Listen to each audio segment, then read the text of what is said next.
this has got to go fast because I live in Florida and it's been threatening to rain, and so I would like to get a walk and before it rains. Hi, hello, welcome back to my channel and another reading vlog. This is my Vaultathon vlog. You may have noticed that I just missed a week in vlogs.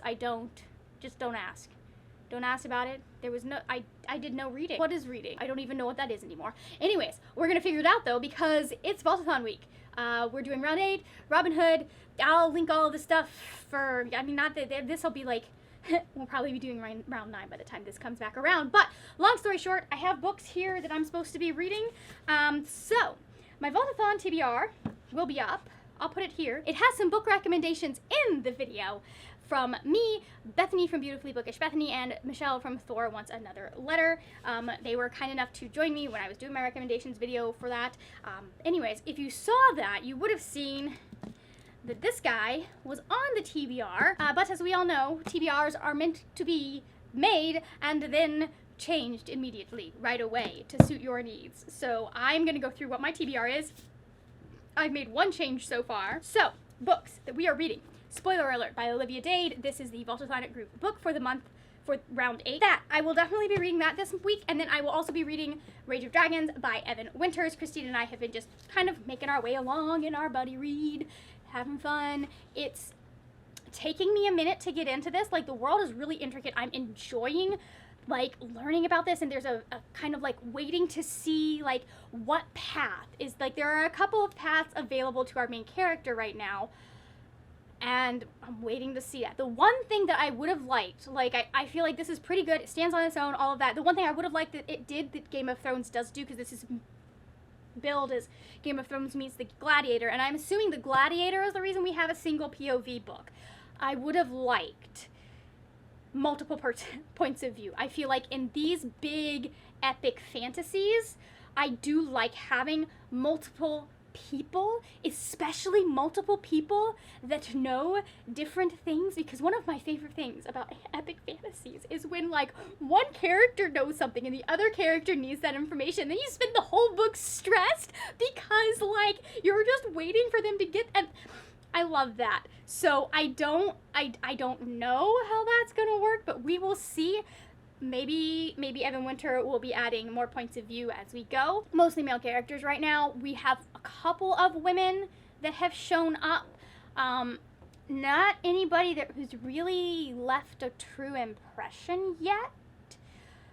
So, like, and it makes sense for the way that society is. But I will state that, like, just because a book doesn't have women does not mean that it does not have a value in a feminist lens, because intersectional feminism looks at more than just gender. Other books that we are probably going to try and read this week, I would like to continue on with my reread of Full Metal Alchemist. This is volume 6. These are nice and short and probably should be what I read after work instead of like picking up romance novels and spending all day reading them, like I did in the last vlog. Maybe I will pick up further volumes. I'm not entirely sure. We will just see. I also would like to reread Persuasion because I have a book that is a retelling of Persuasion that I do want to eventually like read by the end of the year. I would like to make that a book that I read by the end of the year, and it's been a while since I've reread Persuasion. So okay, I've got to get my Vaultathon TBR up because it is day 1 of Vaultathon. I give up on that freaking book. Anyways, it's day 1 and I still have not gotten it up. I'm like at the last little bit, but I'm gonna go for my walk first. So what did I do? I started this vlog and now it's Friday night. Hi. I am somewhere in this book. We're about to start sprints and we are at the point where things are gonna start to hit the fan. And I am very concerned about how my reading experience is going to go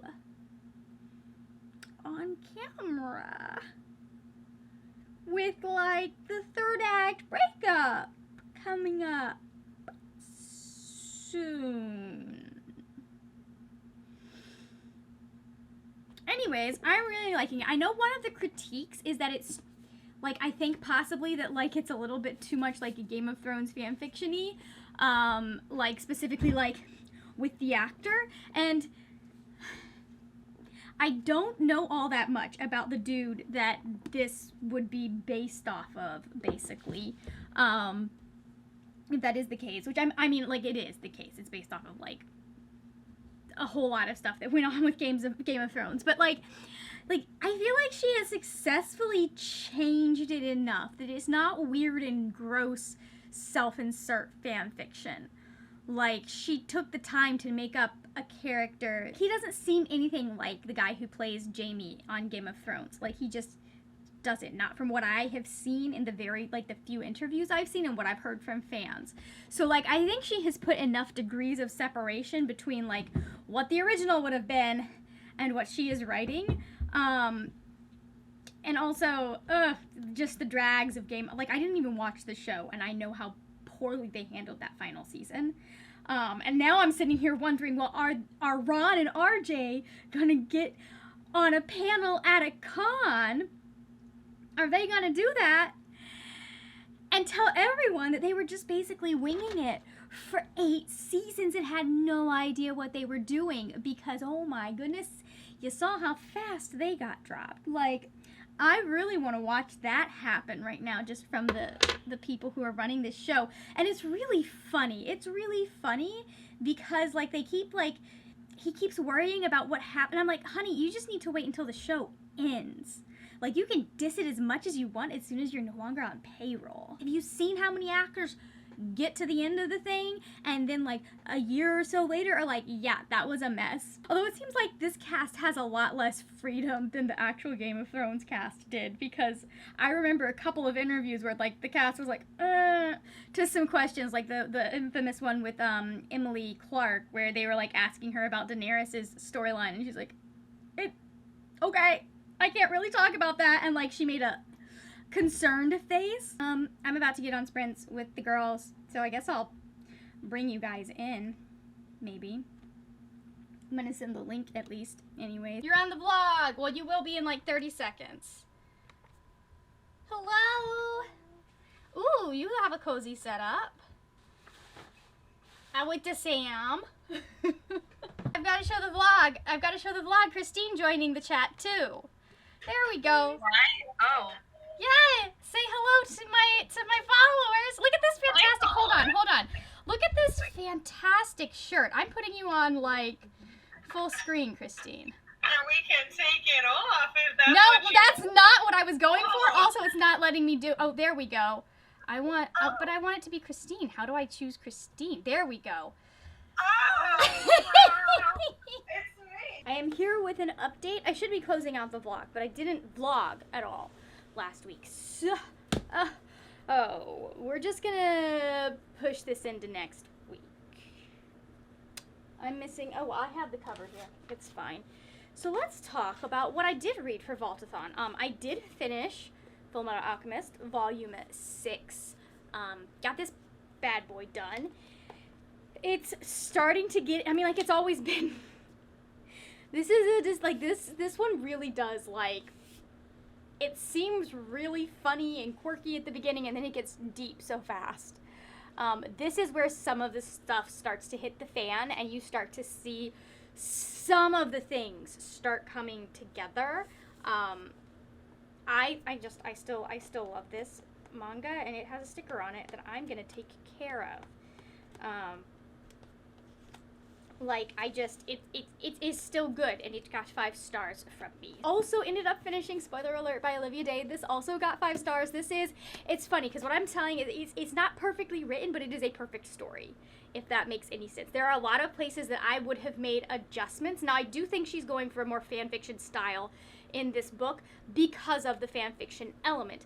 However, I would have made some adjustments to the epilogue. I think there are things that it would have been better to show the audience rather than tell them.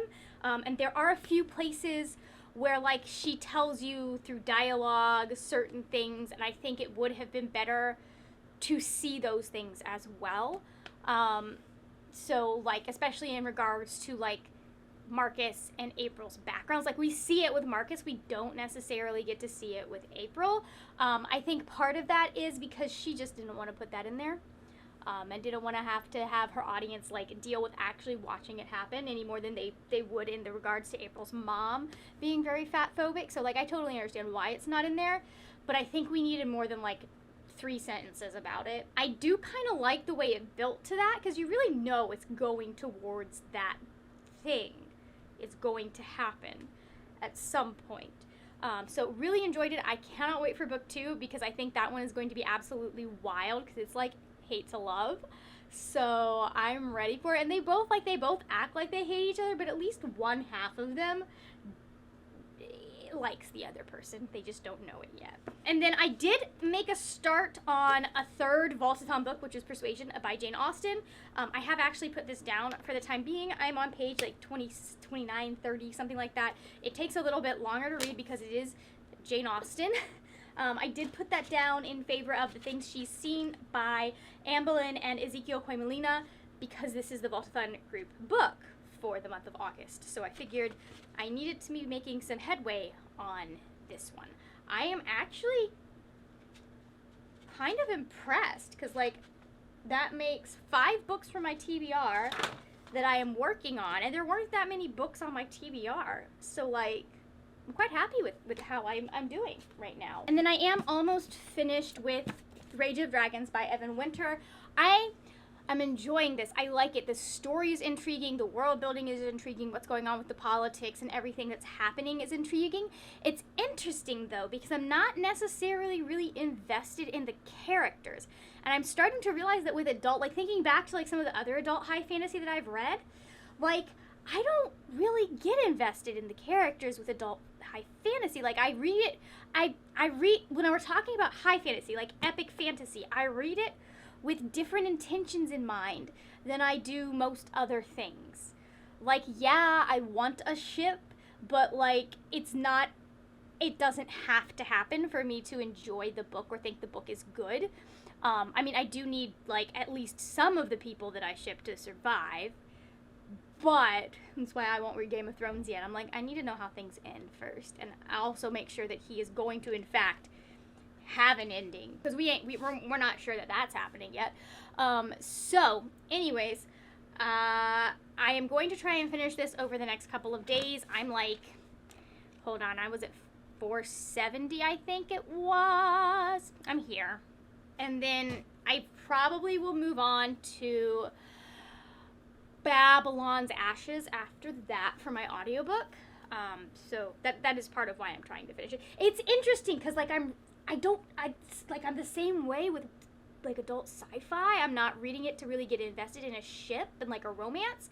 And then there's The Expanse, and I am.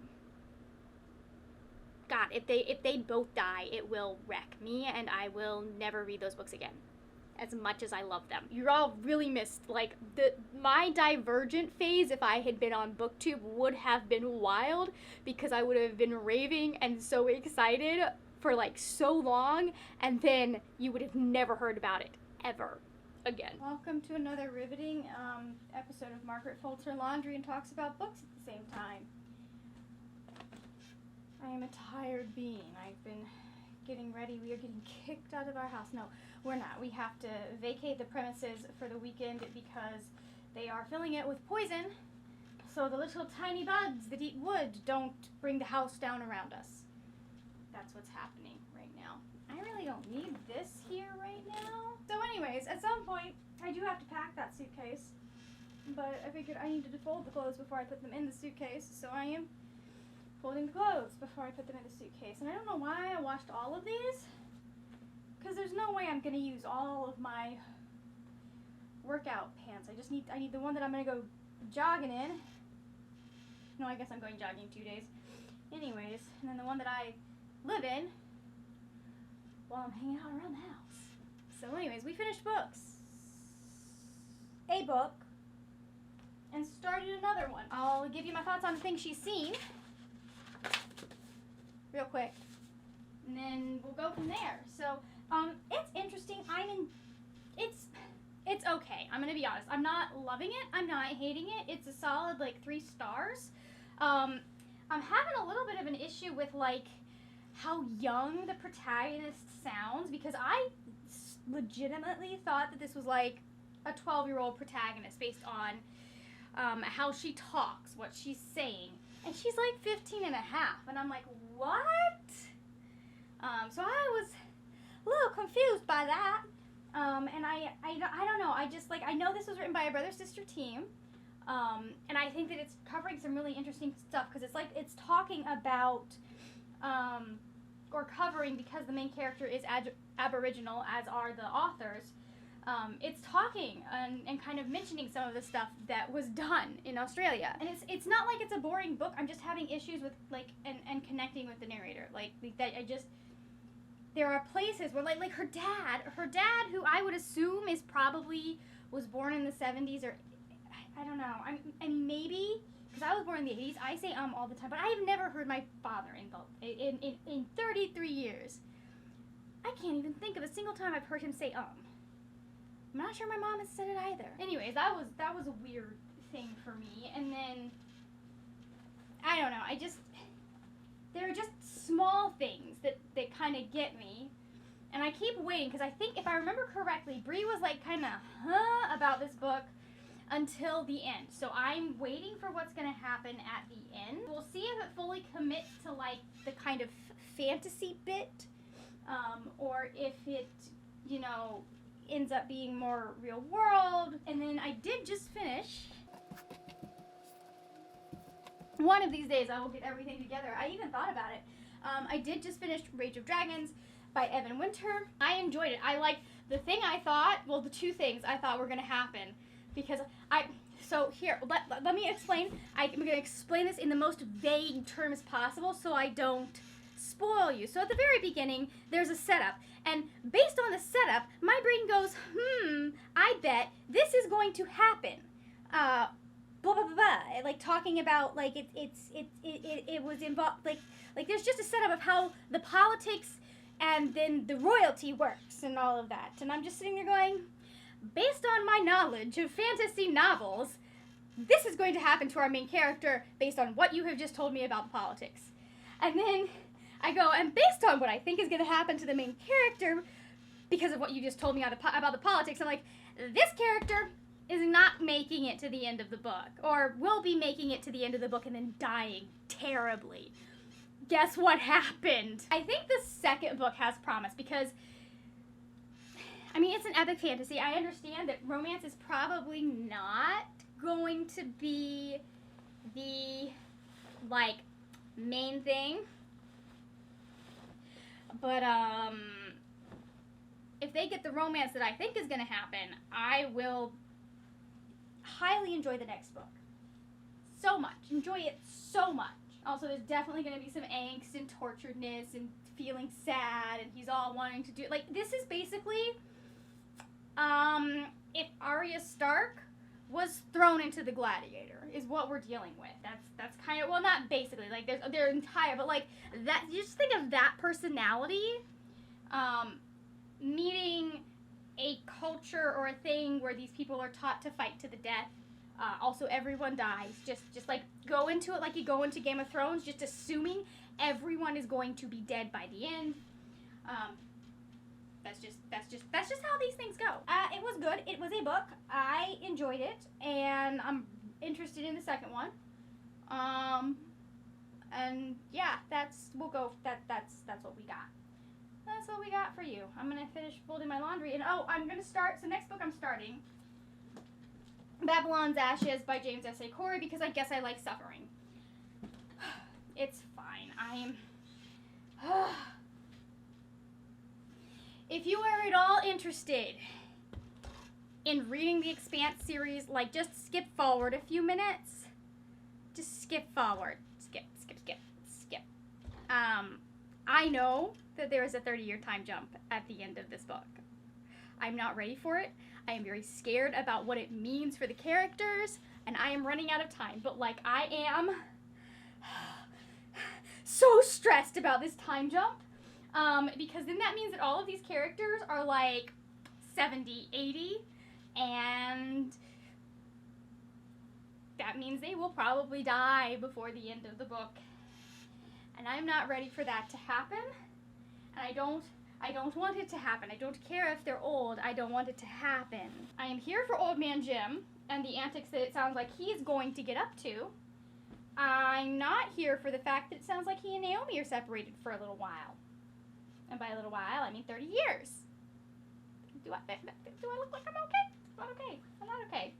I am stressed. However, if it goes like most of James S.A. Corey's books go, speaking of which, I should probably download it onto my phone before I'm out of Wi-Fi. If it goes like most of James S.A. Corey's books go, I will not be able to put it down either, so there we are.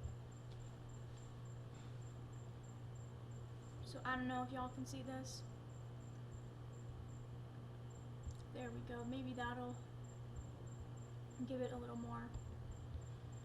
Well, this is one of the benefits of living in Florida. You get to see stuff like that. This is not my house, by the way. We're at someone else's house. Their house is supposed to be being tinted. So I just came out here to work and watch the lightning in the clouds. Ooh. I wonder if there's somewhere I can set you while I work. Put you a little more of that. Oh, there's somebody in the boat.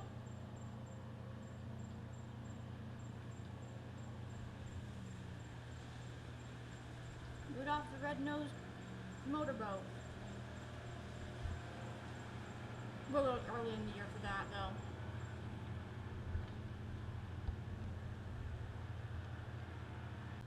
Are we recording now? We are recording now. Okay, I'm gonna show you where I am. Oops, stuck. There we go. This is where I've been hanging out. That happens right there. That happens every now and then.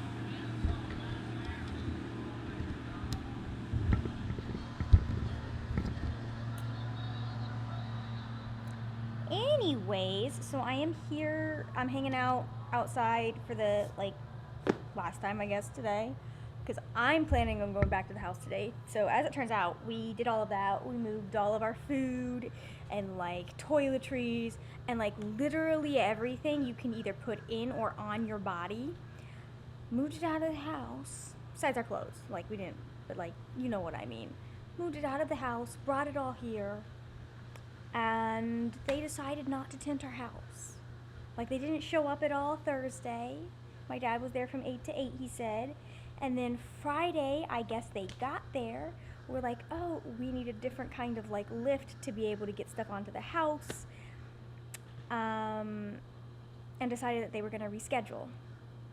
Without telling us or calling us or letting us. The only reason we know this happened is because we called them, because my parents drove by the house at noon yesterday.